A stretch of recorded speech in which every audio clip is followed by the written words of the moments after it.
And my name is Jonathan Griffin, and this is my story.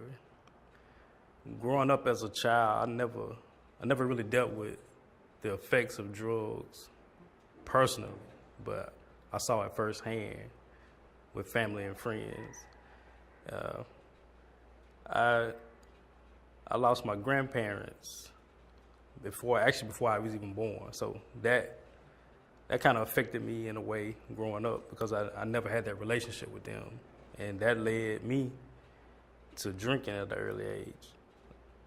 I would drink what you call special occasions to me. It would be Christmas or holidays when my cousins would come home. I was younger and they would give it to me, but they would be like, don't tell your parents where you got this from. And as I got a little older, I started losing friends to death, and that really bothered me. And I'm the type of person where I don't open up to people. I keep a lot of stuff bottled in, and that led to more drinking. And I had two friends of mine, close friends, were going to a party one night, and they asked me to ride with them, and I told them no.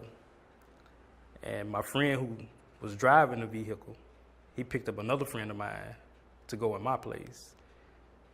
And they had been drinking that night, and they had an accident. My friend that was driving, he died. And my other friend who was in the passenger side would have been in my place. He's not paralyzed.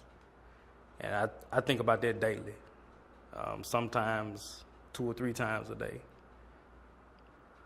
And I kind of got to the point where I was thinking about it more than I felt like I should. And I kind of felt like it was affecting me. So I just kind of pushed it out of my mind and was like, I didn't have control over that situation. Whatever happened, it just happened. And while I was in college, I would drink like daily. It got to the point where it was daily. And we were going to a party one night, and we almost had an accident where we were almost hit by an 18-wheeler. And after that, I had to realize and tell myself, basically, if I would have kept going down that road, like, it wasn't going to end good for me. It wasn't going to end good at all. And the more I sat down and just really thought about things, I would tell myself, like I tell other people, the neighborhood and the community that I live in is violent and it's full of drugs and alcohol.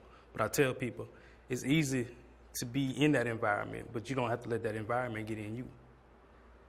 But my job now, as a peer support specialist dealing with the kids now, my job is to give them the tools so that they could dig deep inside themselves and find out what's really bothering them.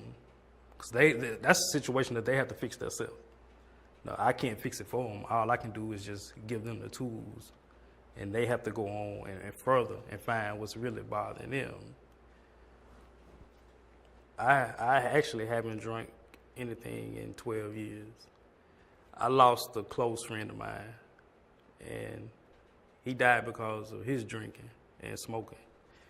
And he was a fairly large guy, like close to 500 pounds.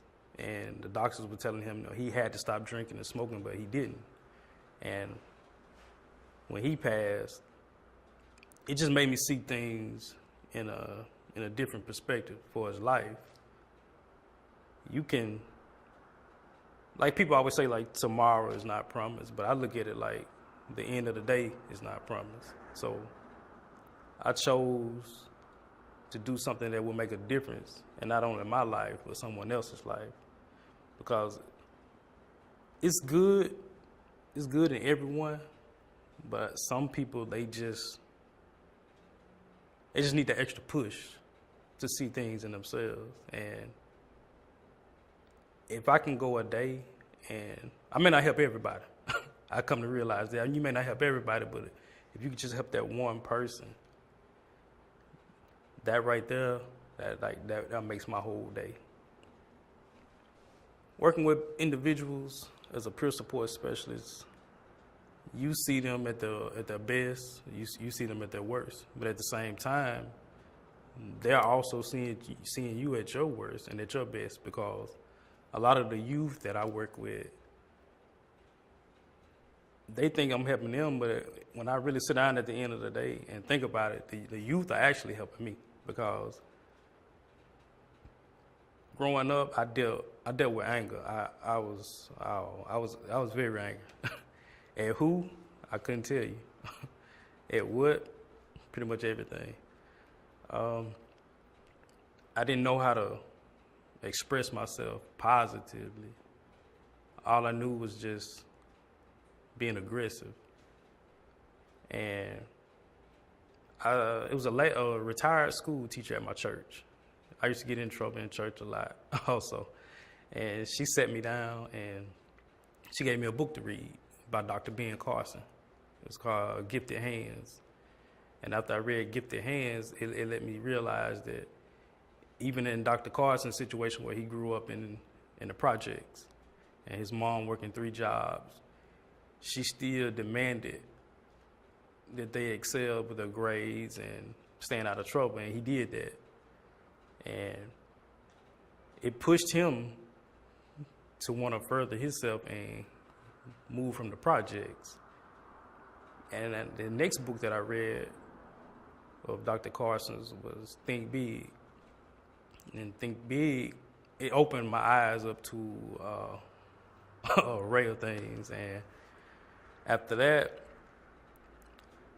I kind of focused more on my grades, and because I was a football player, and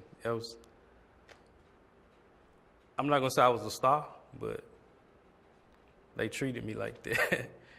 And I stopped playing football actually to focus back on my grades, because I realized a lot of my friends, they needed football for college. I didn't. I could make it on my grades. So I stopped playing football only after I actually got into an altercation with my high school coach. We had a disagreement, and me being young and with that anger, I made a decision without really thinking, and I walked away from the football team. So, and that was my senior year, so I didn't have another year to play football, so I had to focus on my academics. But it opened me up to actually using my mind and being able to help myself and help other people as well. So it was a plus. Most people look at it as a negative because I didn't get that football scholarship, but it was still a plus because I still was able to go to college and to do what I needed to do. Yeah, most of the kids that I work with, they always tell me, Mr. Jonathan, you don't understand. You don't deal with what we deal with. And I just let them know I dealt with the same thing that they actually dealt with 15 or 16 years earlier. It's just, I was blessed to have a strong support system at home, and a lot of them don't have that. But a lot of people kind of push them to the side because of the environment that they're in and the activities that they've been involved in. And I just try to let them know that broken crayons still color. I mean, it's still good in everybody. You just have to find that good in them and let them know that they are worth fighting for.